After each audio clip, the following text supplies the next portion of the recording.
Saygıdeğer hocalarım, kıymetli misafirler, çok değerli meslektaşlarım, hoş geldiniz. Böyle çok değerli ve anlamlı bir konferans için gerçekten Ferozan Hocam'ın da söylediği gibi cumartesinin soğuk bir günde, yağmurlu bir günde geldiniz. Çok değerli bir faaliyet. Öğretmenler üzerine, eğitim üzerine ne kadar faaliyet yapsa mutlaka eksik kalan bir nokta var gerçekten. Efendim, şimdi tabii ben sunumumu, yani Ferozan Hocam gibi profesyonel bir şekilde bir tarafı Türkçe, bir tarafı hemen Almanca. Devam edemeyeceğim. Almanca'nın oraya gelmesi için çok uğraş vermem lazım. Keyifle dinliyorum Almancayı. Sözlükte önemli metinleri sökmeye çalışıyorum. İnşallah o dili de bir gün çözerim. Bundan sonra müsaade ederseniz ve dinleyenlerin çoğunluğunun da İngilizce takip et, hemen herkes çok değil mi? Yani İngilizce takip ettiği için bundan sonra müsaadenizle İngilizce devam edeceğim.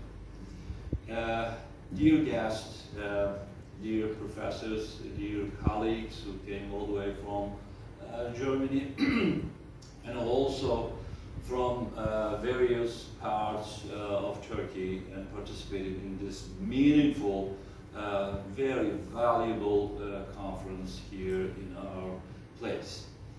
And a sense of competency. I'm not going to continue in the same style as our colleague, Professor Ferozan continued, some part in Turkish, the other part German. It's something I can't do, but I can deliver some a small talk, kind of a spontaneous talk, based on my observations, based on my over 30 years of teaching and research in my country, predominantly, also outside of Turkey, sometimes in Beijing, sometimes in New York, predominantly I had a great chance to visit Germany and spend several universities in Europe. Sense of efficacy is a very critical notion in teacher education, there's no doubt. And we need to update and revise all what we know about teacher efficacies and competencies, wherever they are, especially in our country, especially in the aftermath of major earthquake to be experienced nearly a month ago, and terrible agonies everybody is going through. One of the very first professions who really need to rethink, reconsider all the efficacies and competencies as far as the teachers concerned. Teachers come all the time first. And we need to revise, we need to update, we need to really thoroughly discuss what a good teacher and a really great teacher looks like in our place. And teachers with strong sense of efficacy, based on my observation, they tend to exhibit greater levels of planning organization, as Professor Ferozan really demonstrated, well prepared all the time. The second one is they are open to new ideas. Whenever who is very competent, who has a very good, strong sense of efficacy, when he or she enters the class, they are very open to new ideas. Any kind of questions they may have. All right, they are not afraid of. Okay, don't ask this question. Right? Listen to my topic that I'm grappling with. They are always open to any kind of critical examination they may have. All right? And the other one is usually they are more persistent and resilient when they experience difficulty or hardship, as I said in the last several weeks, especially after February 6th, several great teachers, young teachers, and teacher candidates they got together and ran to the region to help out. Very resilient.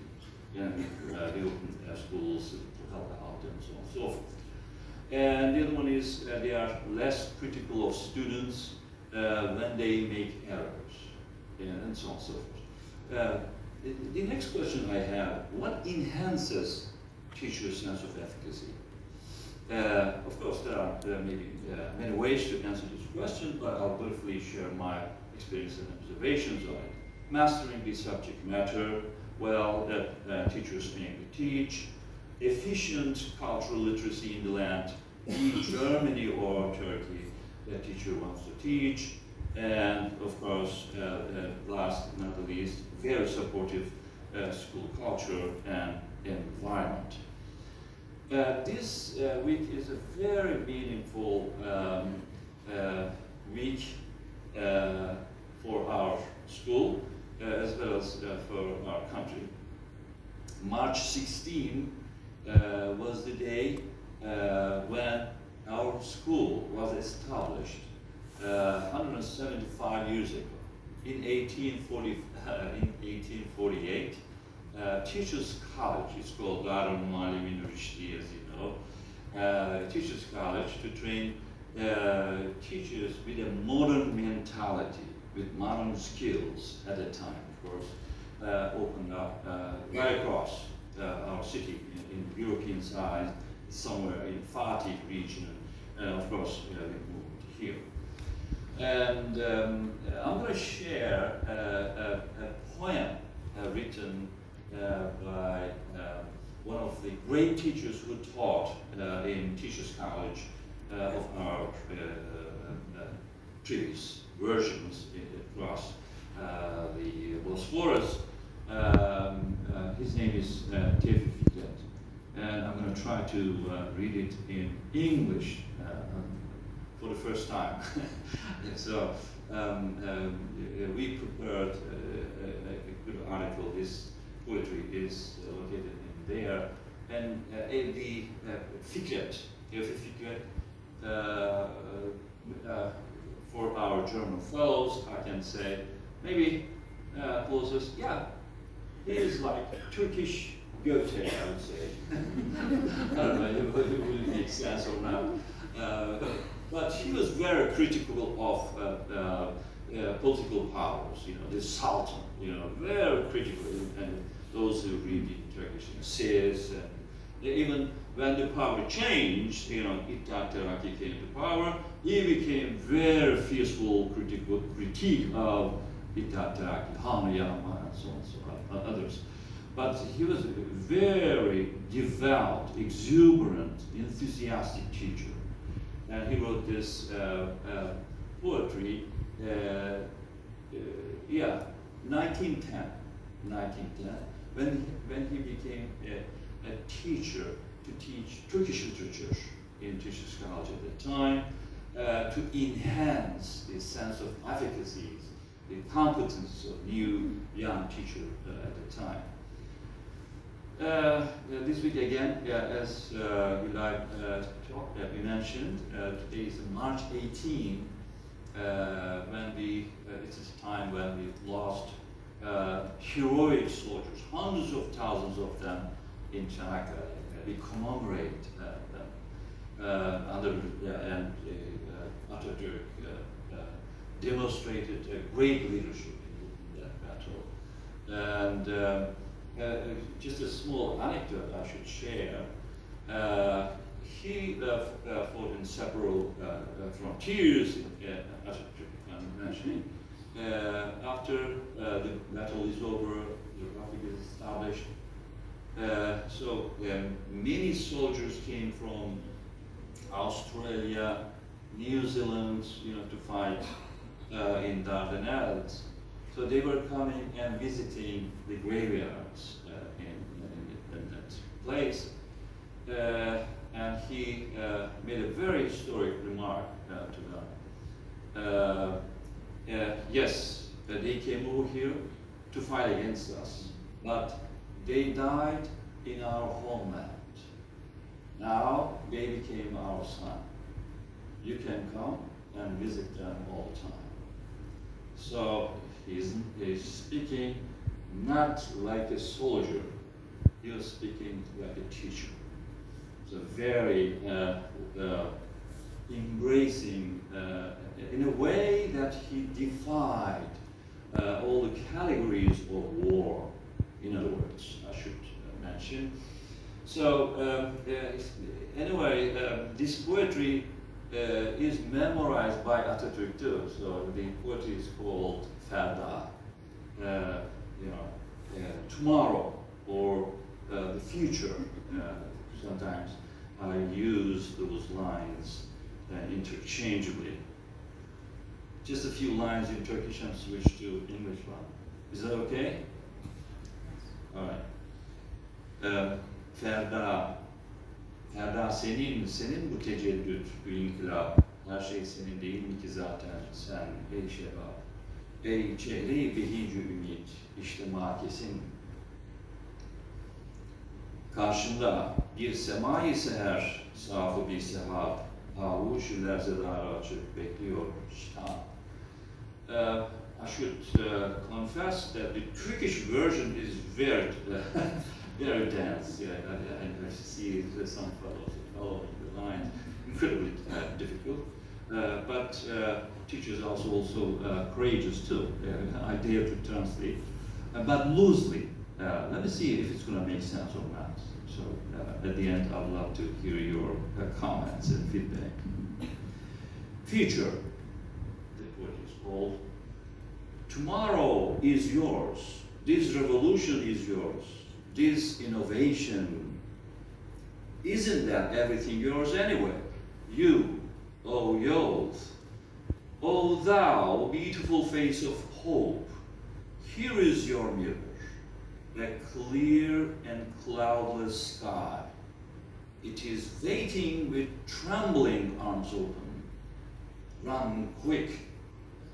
O thou, morning of life born with a smile.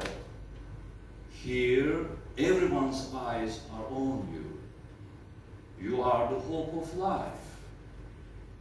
A new star on your forehead. No, a sparkling sun. Rise to the horizons.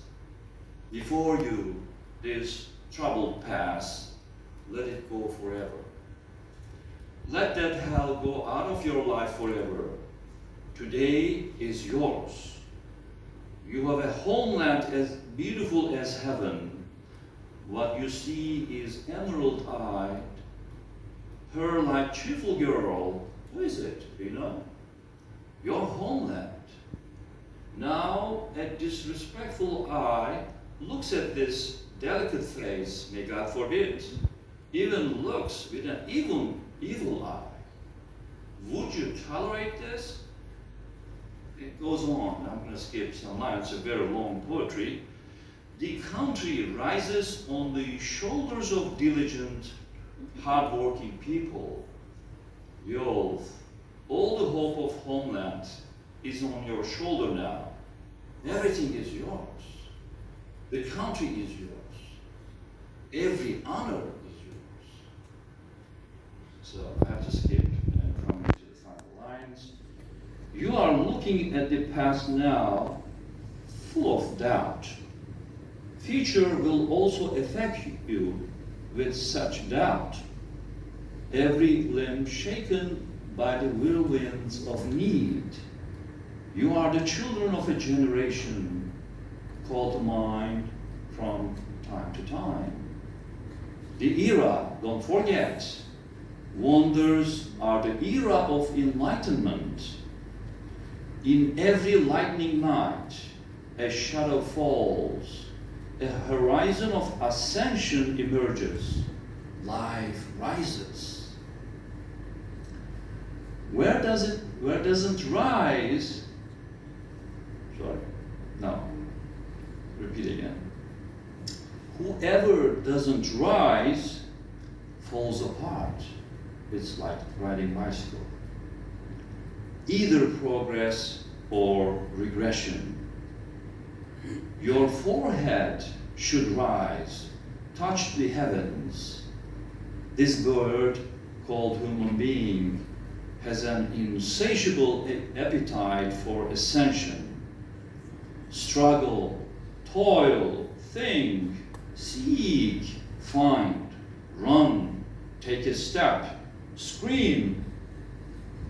Time to stall is gone. Now it is time to work and endeavor. Thank you.